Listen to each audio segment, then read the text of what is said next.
تیری صورت تیری سیرت زمانے سے نرالی ہے، تیری ہر ہر ادا پیارے دلیل بے مثالی ہے۔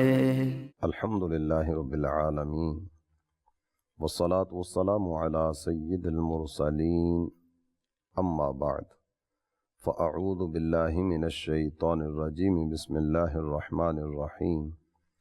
الصلاة والسلام علیک یا رسول اللہ وعلی آلک واصحابک یا حبیب اللہ، الصلاة والسلام علیک یا نبی اللہ وعلی آلک واصحابک یا نور اللہ۔ میرے پیارے اسلامی بھائی اور مدنی چینل کے ناظرین، رمضان مبارک کی ان کیف آور گھڑیوں میں سیرت کے حسین پہلو پروگرام لیے آپ کی خدمت میں حاضر ہیں۔ آئیے آج کے موضوع کی طرف بڑھنے سے پہلے اپنے کریم و رحیم آقا صلی اللہ تعالی علیہ وآلہ وسلم کی ذات اقدس پر درود و سلام کے نذرانے پیش کرنے کی ایک فضیلت سننے کی سعادت حاصل کرتے ہیں۔ ہمارے آقا و مولا صلی اللہ تعالی علیہ وآلہ وسلم نے ارشاد فرمایا، صلو علی صلی اللہ علیکم، تم مجھ پر درود پڑھو، اللہ تعالیٰ تم پر رحمت بھیجے گا۔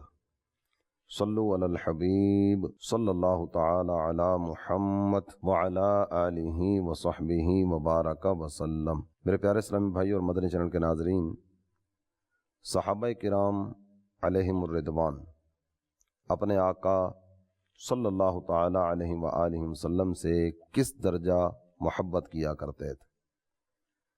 محبت یہ سب سے پہلا زینہ ہے اطاعت کا۔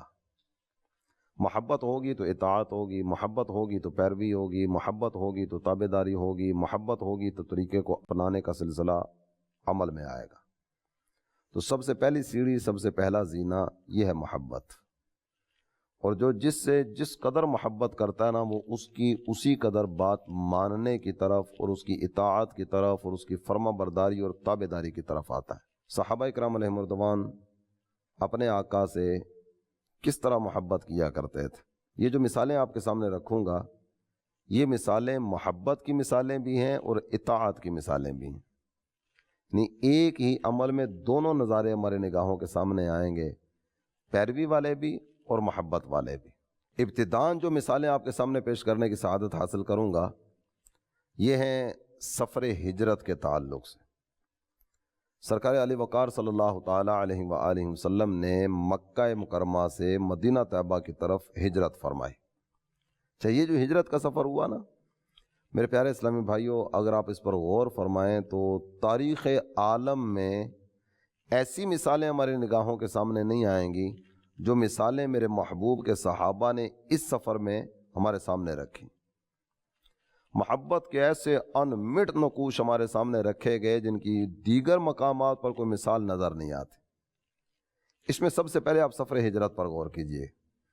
اللہ کے پیارے نبی صلی اللہ تعالی علیہ وآلہ وسلم نے اپنے غلاموں کو مکہ چھوڑنے کا جب حکم دیا تو اس کا پس منظر کو ایسی چیز آپ دیکھنے کے لیے چلیں کہ میرے آقا نے اپنے صحابہ کو جمع کیا ہو، کوئی میٹنگ ارینج کی گئی ہو، میرے صحابہ دیکھو مکہ کے حالات بڑے دشوار ہوتے چلے جا رہے ہیں، مکہ میں رہنا یہ تو بہت مشکل ہوتا چلا جا رہا ہے، ہم مکہ مکرمہ میں کیسے رہ سکیں گے؟ تمہارے سامنے ہے حضرت یاسر کے ساتھ کیا ہوا، تم جانتے ہو حضرت بلال کے ساتھ کیا ہوا، حضرت خباب ابن ارت کے ساتھ کیا ہوا، یہ ساری چیزیں تمہارے سامنے۔ اب تم بتاؤ تمہاری رائے کیا ہے کہ ہم مکہ میں رہیں یا مکہ چھوڑ دیں؟ کوئی میٹنگ ارینج نہیں کی گئی۔ اس کے علاوہ بھی اگر آپ دیکھیں نا کہ عظیم صحابہ، جلیل القدر صحابہ، جو صحابہ میں قد کاٹ والی شخصیات ہیں، ان کو ہی سرکار نے بلایا ہو، حضرت ابوبکر کو، حضرت عمر کو، حضرت عثمان کو، حضرت علی کو رضی اللہ تعالی عنہم اجمعین، یا دیگر اکابر صحابہ، ان کو جمع کیا گیا ہو اور جمع کر کے ان کے ذمے کیا گیا ہو کہ جاؤ اور صحابہ کرام علیہم الرضوان میں جا کر پھیل جاؤ، ان کی ذہن سازی کرو، ان کا ذہن بناؤ تاکہ یہ مکہ چھوڑنے کے لیے راضی ہو جائیں۔ کوئی ایسا ماحول نہیں ہے۔ اللہ کے پیارے نبی صلی اللہ تعالیٰ علیہ وآلہ وسلم نے اپنے صحابہ کو فرمایا میرے صحابہ اللہ کی طرف سے ہجرت کا حکم آ گیا، مکہ چھوڑو مدینے چلے جاؤ۔ اس کے پیچھے کوئی تیاری کا ماحول نظر نہیں آتا، کوئی ذہن سازی کی جا رہی ہو، کوئی میٹنگ بلائی جا رہی ہو، کوئی بار بار مشورے کیے جا رہے ہوں۔ یہ صاحب الرائے ہیں، ان کی رائے بہت اہمیت کی حامل ہوتی ہے، چلو ان کو بلا کر ان سے مشورہ کرتے ہیں، کوئی ایسا ماحول نہیں۔ جب یہ فرما دیا گیا نا مکہ چھوڑو مدینے چلے جاؤ، تو اس پر بھی اگر آپ غور کریں ان میں سے کوئی ایک انکار کرنے کے لیے نہیں آیا، میرے آقا میرا تو سب کچھ آپ پر قربان ہے نا، حضور آپ جو فرمائیں لبیک، میرے آقا آپ کی بات کو میں کیسے ٹال سکتا ہوں، لیکن حضور کچھ مجبوریاں بھی تو بندے کی ہوتی ہیں نا، اگر آپ میرے حالات پر غور فرمائیں آپ خود کہیں گے تم مکہ نہیں چھوڑ سکتے، میرا باپ مکہ میں رہتا رہا، میرا دادا مکہ میں رہتا رہا، میرا پردادا مکہ میں رہتا رہا، میری نسلیں مکہ مکرمہ میں رہیں، میری آباء و اجداد کی بہت لمبی فہرست ہے جو مکہ مکرمہ میں آباد رہے، حضور میں مکہ کیسے چھوڑ سکتا ہوں؟ کسی کی زبان پر ایسی بات نہیں آئی۔ میرا خاندان، میری قوم، میرا قبیلہ، میری برادری، یہ سارے مکہ مکرمہ میں۔ تو اگر کوئی ایسا ہو نا کہ اس کو بہت زیادہ آزمائشوں کا سامنا ہو، چلو وہ مکہ چھوڑنے کا ذہن بنائے، حضور مجھے یہاں کوئی مسئلہ نہیں ہے، میں یہاں خوش ہوں، آپ مجھے یہ نہ کہیں کہ تم مکہ چھوڑ دو، کسی کی زبان پر ایسی بات نہیں ہے۔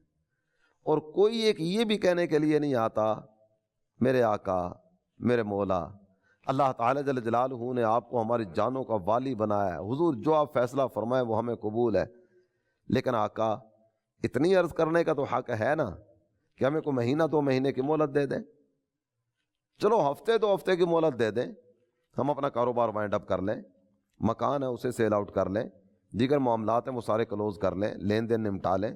حضور میری تو اتنی بڑی فیملی ہے، اتنا بڑا خاندان، اتنی بڑی برادری، اتنا بڑا قبیلہ، اتنی بڑی قوم، میرے آقا تھوڑی سی مہلت تو دینا، میں ان سے کوئی میل ملاقات تو کر لوں، یہ کچھ چند دنوں کی مہلت مل جائے نا، میں جو آپ کہہ رہے ہیں نا وہ کرنے کے لیے تیار ہوں، لیکن بس تھوڑی سی حضور مہلت چاہیے۔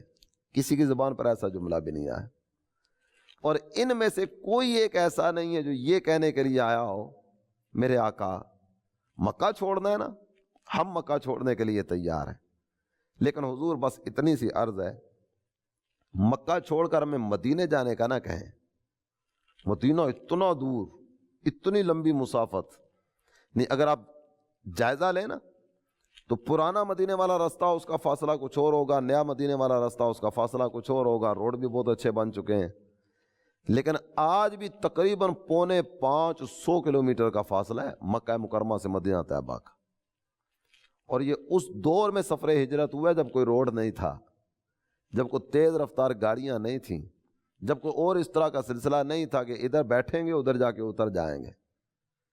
آج بھی تقریباً دیکھیں نا تو بائی بس تقریباً 6 گھنٹے لگتے ہیں مکہ مکرمہ سے مدینہ طیبہ کے، تیز رفتار ٹرین ہوگی تو اس میں 2 گھنٹے لگ جائیں گے۔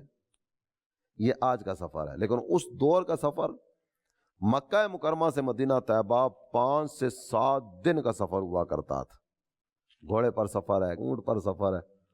حضور اتنا دور جانے کا کیوں فرما رہے ہیں؟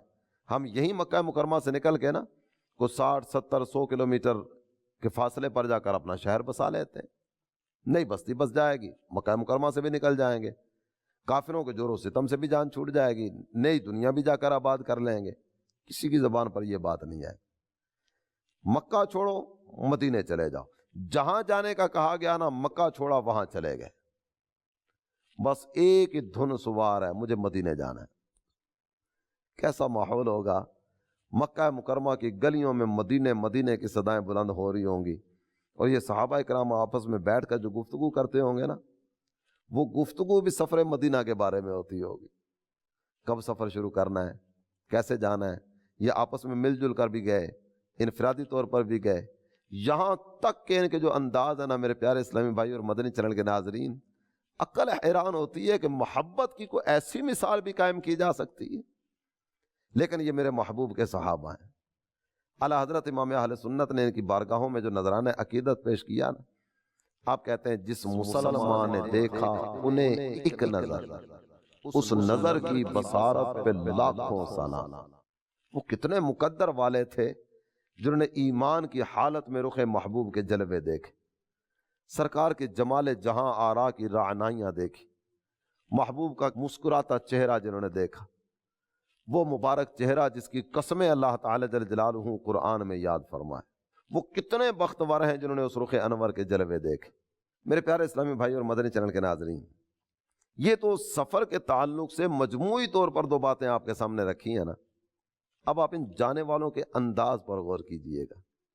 ایک صحابی ہیں حضرت صہیب رومی، آپ نے نام سنا ہوگا، یہ روم سے چل کر مکہ مکرمہ میں آئے تھے۔ مکہ مکرمہ نا اس دور میں بھی انٹرنیشنل سٹی تھا، بین الاقوامی شہر، دیگر لوگوں کی آمد و رفت کے سلسلے اس دور میں بھی مکہ مکرمہ میں ہوا کرتے تھے۔ یہ آنے والے آتے، تجارتی منڈیاں سجتی، لین دین اور کاروبار عروج پر ہوا کرتا تھا۔ حضرت صہیب کاروبار کا ارادہ لے کر مکہ مکرمہ میں آئے۔ جب یہ مکہ مکرمہ میں آئے نا، یہ بالکل خالی ہاتھ تھے، ان کے پاس کچھ بھی نہیں تھا۔ مکہ مکرمہ پہنچے، کاروبار وغیرہ اپنا شروع کیا، اللہ تعالی جل جلالہ نے وسعت عطا فرمائی۔ جب مکہ میں آئے تو خالی ہاتھ تھے، مکہ مکرمہ میں آ کر نا انہوں نے اپنا مکان بنایا۔ آپ میں سے میرے وہ ناظرین جن کا اپنا ذاتی مکان نہ ہو، وہ محنت کریں، کوشش کریں اور کاروبار وغیرہ کر کے نا اپنا ذاتی مکان بنانے میں کامیاب ہو جائیں۔ کتنی خوشی ملتی ہے، کتنا چین سکون اور قرار آ جاتا ہے، میرا اپنا ذاتی مکان ہے۔ بعض اوقات نا بعض لوگوں کے جملے سننے کو ملتے ہیں، مکان نہیں تھا، مکان بن گیا، تو ان کی زبان پر اس طرح کے جملے آتے ہیں کہ جناب اب تو کوئی تمنا دل میں نہیں رہی، ایک مکان چاہیے تھا وہ تو مل گیا، اب تو جیسے بھی ہے نا صبر شکر کر کے گزارا کر لوں گا، کبھی اس کے مکان میں، کبھی اس کے مکان میں، کبھی اس شہر میں، کبھی اس شہر میں، کبھی اس محلے میں، کبھی اس محلے میں۔ یہ بار بار جو مکان تبدیل کرنا پڑتا تھا نا، رینٹ پر رہ رہے تھے، بار بار مکان تبدیل کرنا پڑتا تھا، بڑی آزمائش کا سامنا تھا۔ اب اللہ کا شکر ہے اپنا مکان بن گیا۔ بعض اوقات تو مبالغہ کرتے ہوئے لوگ یہاں تک کہہ دیتے ہیں میں تو دنیا پہ آ گیا، میرا اپنا مکان بن گیا ہے، اب مجھے کس چیز کی ٹینشن۔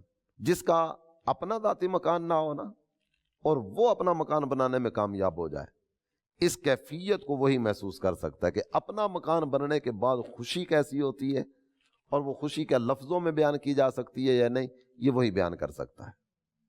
حضرت صہیب نے اپنا ذاتی مکان بنایا مکہ مکرمہ میں، 2 لونڈیاں خریدیں، سونا جمع کیا، سونا جمع کر کے نا گھر کے صحن میں اس کو دفن کر دیا۔ اس دور کے اعتبار سے جو پرتعیش اور لگژری زندگی تصور کی جا سکتی ہے نا، وہ زندگی جناب صہیب رومی نے گزارنا شروع کی۔ نہیں، ایک اس طرف سے دولت ملنا شروع ہوئی، مکان مل گیا، لونڈیاں جمع کر لیں، سونا جمع کر لیا، یہ ایک اس طرف کی دولت ملی۔ اور دوسری دولت، جس دولت کا مقابل کوئی دولت نہیں ہے، وہ ہے ایمان کی دولت۔ آپ کو اللہ تعالیٰ نے ایمان کی دولت عطا فرمائی، مرتبہ صحابیت پر فائز ہو گئے۔ یہ سب کچھ جمع کر لیا، ہجرت کا حکم آ گیا، مکان بھی بن گیا، لونڈیاں بھی آ گئیں، سونا بھی جمع ہو گیا، وہ ساری دولتیں حاصل کر لیں۔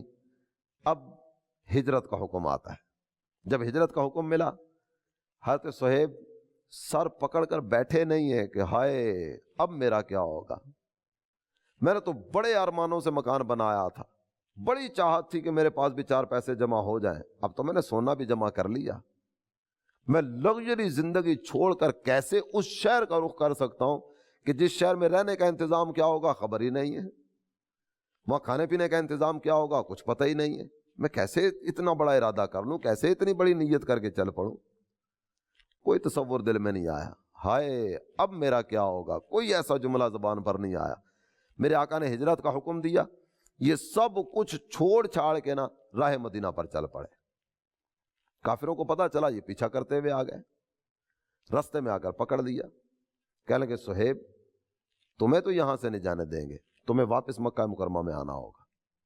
کیسی عجیب قوم تھی، مکہ مکرمہ میں چین سے رہنے نہیں دے رہے، طرح طرح سے اذیتوں کا سامان کر رہے ہیں، اور مکہ چھوڑ کر یہ صحابہ جا رہے ہیں نا، تمہاری اذیتوں سے جان بچانے کے لیے ایسی جگہ کا ارادہ کر کے نکل رہے ہیں کہ جہاں چین سکون اور قرار کے ساتھ یہ اپنے رب کا نام لے سکیں۔ تمہیں ان کے وجود سے تکلیف تھی نا کہ یہ یہاں کعبے میں آ کر اللہ کی عبادت کیوں کرتے ہیں، یہ ہمارے بتوں کو جھٹلا کر ایک خدا کی بات کیوں کرتے ہیں، یہ تمہیں تکلیف تھی۔ تو جب یہ تمہارا شہر چھوڑ کر جا رہے ہیں تو اب تو تمہیں پریشانی نہیں ہونے چاہیے، اب تو کوئی ایسی صورت بنتی نہیں ہے کہ تم ان کا رستہ روکنے کے لیے آؤ، لیکن پھر بھی روک لیا اور رو کر کہتے ہیں صہیب تمہیں واپس مکہ مکرمہ جانا ہوگا، ہم تمہیں نہیں جانے دیں گے۔ حضرت صہیب ان کے ساتھ واپس مکہ مکرمہ آ گئے۔ رات کا پچھلا پہر تھا، یہ سارے سو رہے تھے، اب دوبارہ بیدار ہوئے، دوبارہ راہ مدینہ پر چل پڑے۔ کیسی محبت ہے، کیسا پیار ہے، یہ ان کو واپس مکہ مکرمہ میں لا رہے ہیں۔ اب غور کیجئے گا، یہ ایسے شہر کی طرف بڑھتے چلے جا رہے ہیں جس شہر میں کوئی یاری رشتہ داری قرابت داری نہیں ہے، وہاں کھانے پینے رہنے سہنے کا کیا انتظام ہوگا کچھ خبر ہی نہیں ہے۔ یہ کافر ان کو واپس مکہ مکرمہ میں لا رہے ہیں، ایسی جگہ پہ جہاں انہوں نے بہت کچھ بنایا ہوا ہے، لیکن ان کو اس شہر میں اب چین نہیں آتا، یہ یہاں سے واپس جانا چاہتے ہیں مدینہ طیبہ کی طرف۔ رات کا پچھلا پہر ہے، یہ اٹھے اور مدینہ طیبہ کی طرف چل پڑے۔ جب یہ دوبارہ جا رہے تھے، 4 کافر پھر پیچھا کرتے ہوئے آئے، آ کر ان کو پکڑ لیا۔ صہیب تمہیں کہا نہیں تھا کہ ہم تمہیں یہاں سے نہیں جانے دیں گے؟ حضرت صہیب ان کو کہتے ہیں دیکھو میں تمہارے ساتھ مکہ جانے کے لیے تیار ہوں، لیکن اگر میں مکہ مکرمہ چلا جاؤں نا تمہیں کیا حاصل ہوگا؟ کچھ بھی تو نہیں، تمہیں تو کچھ بھی نہیں ملے گا نا۔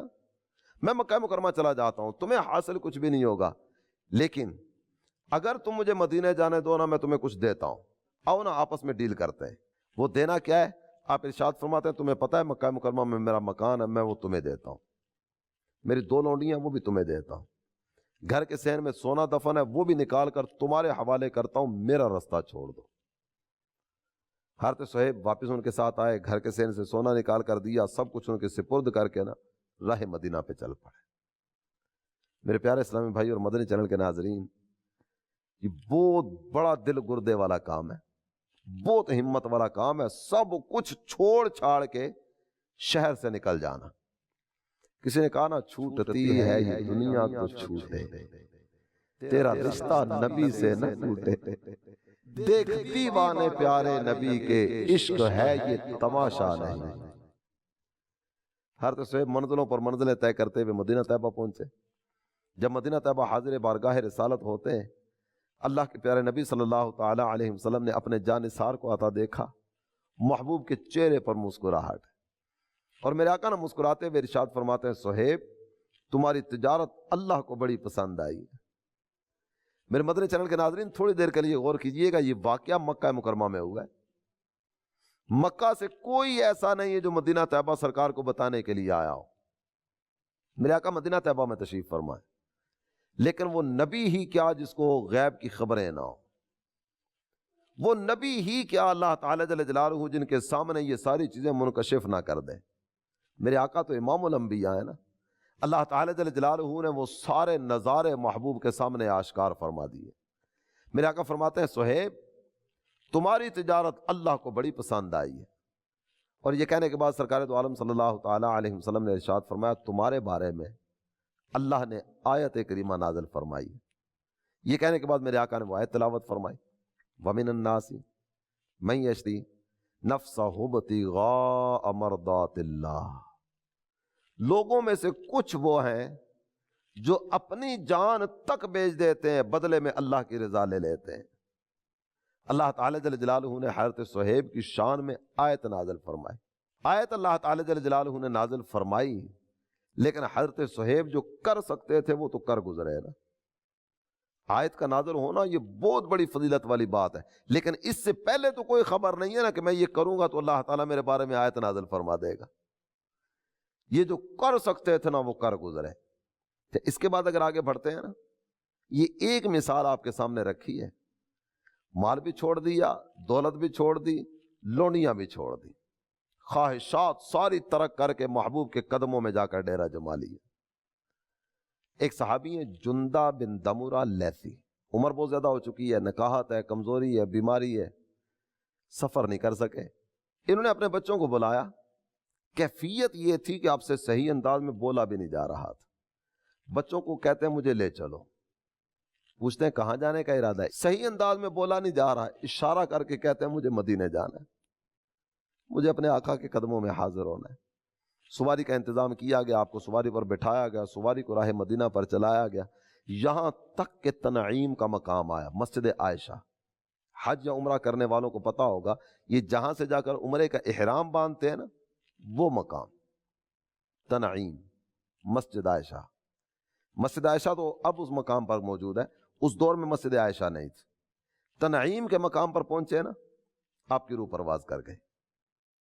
اب کافروں کی زبان پر باتیں آنے لگی، بابا جی کو کیا ملا گھر سے نکلنے پر، گھر میں بیٹھتے چین سکون اور قرار سے رہتے، اس عمر میں کیا ضرورت تھی اپنا گھر بار چھوڑنے کی، اپنے بچوں کو چھوڑنے کی، آرام کرتے گھر میں رہتے۔ چلو مدینہ طیبہ پہنچ جاتے نا تو بھی فائدہ ہوتا کہ جس مقصد کے لیے نکلے تھے وہ مقصد تو پورا ہوا نا۔ مدینہ طیبہ بھی نہیں پہنچے، یہی رستے ہی میں انتقال ہو گیا، حاصل حصول تو کچھ بھی نہیں ہوا۔ ان کی زبان پر باتیں آئیں۔ اللہ تعالی جل جلالہ نے ان کے بارے میں بھی آیت کریمہ نازل فرمائی۔ وہ آیت کیا ہے؟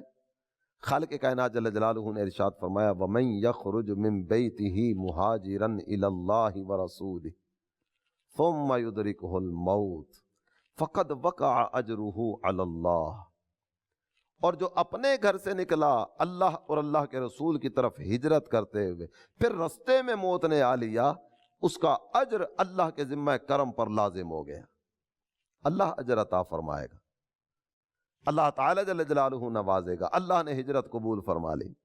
تو میرے پیارے اسلامی بھائی اور مدنی چینل کے ناظرین، یہ ساری گفتگو کا خلاصہ کیا ہے؟ جو سرکار دو عالم صلی اللہ تعالی علیہ وسلم کی اطاعت کی طرف بڑھا، محبوب کی محبت کو جس نے اپنے دل میں جگہ دی، وہ بندہ بڑا رفیع المرتبت بنا۔ تو آئیے اطاعت کی طرف، سیرت کے حسین پہلو اپنانے کی طرف، اپنے آقا کی اداؤں کو ادا کرنے کی طرف۔ میں اسی بات پر اپنی گفتگو کو اختتام کی طرف لاؤں گا اور آپ سب کو دعوت پیش کروں گا، لحد میں عشق رخ شاہ کا داغ لے کے چلے، اندھیری رات سنی ہے چراغ لے کے چلے۔ تو آئیے اللہ تعالیٰ اور اس کے پیارے حبیب صلی اللہ تعالیٰ علیہ وسلم کی محبت کا چراغ اپنے دل میں روشن کریں اور مقصد حیات کو پاتے چلے جائیں۔ اللہ تعالیٰ عمل کی توفیق عطا فرمائے، آمین، بجاہ النبی الامین صلی اللہ تعالیٰ علیہ وآلہ وسلم۔ تیری صورت تیری سیرت زمانے سے نرالی ہے، تیری ہر ہر ادا پیارے دلیل بے مثالی